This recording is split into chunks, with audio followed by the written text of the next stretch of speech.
Hello everybody, we're gonna talk about a special sentence structure today which is could be.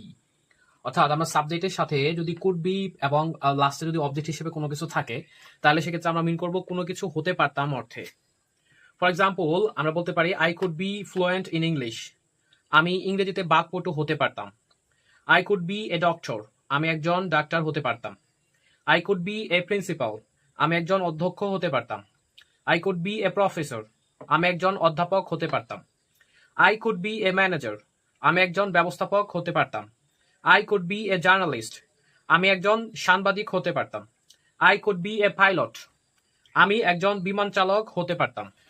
আরেকটি গুরুত্বপূর্ণ sentence structure হচ্ছে maybe দিয়ে, অর্থাৎ subject plus maybe plus object. যদি এই স্ট্রাকচারে কোনো সেন্টেন্স থাকে তাহলে সেটাকে আমরা কোনো কিছু হতেও পারি অর্থে ব্যবহৃত হবে।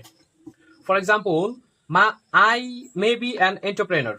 আমি একজন উদ্যোক্তা হতেও পারি। I may B a businessman. আমি একজন ব্যবসায়ী হতেও পারি। I may B A magician. আমি একজন জাদুকর হতেও পারি। I may B A landlord.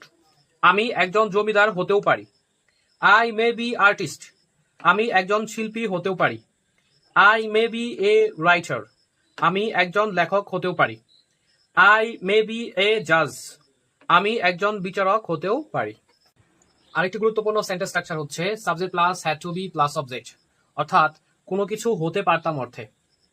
For example, আমরা এক্সাম্পল নাম্বার 1 দেখতে পাচ্ছি I had to be a BCS cadre. আমি একজন বিসিএস ক্যাডার হতে পারতাম। I had to be a tailor. আমি একজন দর্জি হতে পারতাম। I had to be a sailor. আমি একজন নাবিক হতে পারতাম। I had to be a actor. আমি একজন নায়ক হতে পারতাম। I had to be a tutor. আমি একজন গৃহশিক্ষক হতে পারতাম। I had to be a engineer.